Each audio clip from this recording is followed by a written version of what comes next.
শিক্ষিত মোটর গাড়ি চলবে না, চলবে হেল্পারই করতে হবে। এরা তো বলতে হবে আপনার কয়টা স্টিক আছে চাক্কা কয়টা স্টিক আছে, কিছু কিছু গাড়ি আছে 8টা, কিছু কিছু গাড়ি আছে 10টা।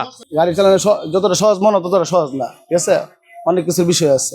ভাড়া তো হারা মহিলা তো ভাড়া কাটবেই পাবি, ভাড়া জানা আছে থেকে মনে চোর আছে কিনা মোয়াখালী ভাড়া 80 টাকা ভাড়া, 80 টাকা লইতে পারলো, ঠিক আছে। অন্তত গাড়ি যে কাম কাজ আছে এই কাম কাজ তো মহিলারা পাইতো না, তোমার পাইতো না।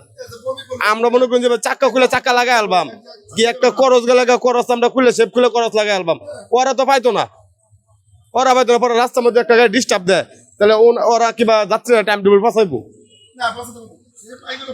আমরা মোটর গাড়ির বয়স হয়েছে না 20 বছর, তারপরে স্টারিং ধরা পাই না, আর তারা কিভাবে স্টারিং ধরে আলা।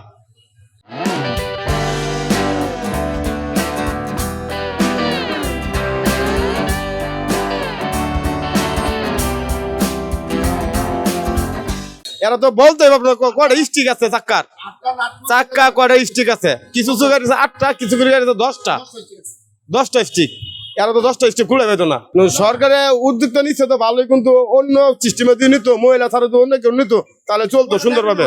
সরকারই ভালো জানে স্যার, আমরা মূর্খ মানুষ, কি বলবো, ঠিক আছে। তাদের আরো অভিজ্ঞতা দরকার আছে। গাড়ি চালানো যতটা সহজ মনে হয় ততটা সহজ না, ঠিক আছে, অনেক কিছুর বিষয় আছে। আমি এই পরিমাণে আছি 17-18 বছর ধরে, ঠিক আছে। আমি 5-6 বছর পরে শিখছি আর কি, ঠিক আছে। গাড়ি চালাইতেছি 3-4 বছর ধরে আর কি।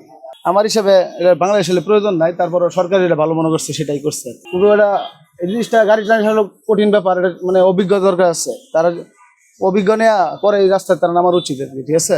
ওই শিক্ষিত মানে কিছুদিন চালানোর পরে যাত্রীরা বমি করার আগে আর সুবা বাজারে যাত্রী শুনলে বমি করছে। এই মেট্রিক পাস আনছে টাইওলাটা দিছে, মানে সুবা বাজারে কত দিচ্ছে এনার গাড়ির নামে। পরে কই গো যাত্রী বমি, যাত্রীকে কন্ট্রাক্টর বমি করে বসে, এরকম হয়েছে এনার গাড়ির মধ্যে। এরকম নতুন কাহিনী আছে, এনার সময় বলতে পারেন। শিক্ষিত মোটর গাড়ি চলবে না, চলবে হেল্পারই করতে হবে, বমি সাফ করতে হবে। একবার পায়না করছে বালু দেয়া, বই পয়সা করতে হবে, পানিতে গাড়ি বই পয়সা করে মনে করেন চালাতে হবে।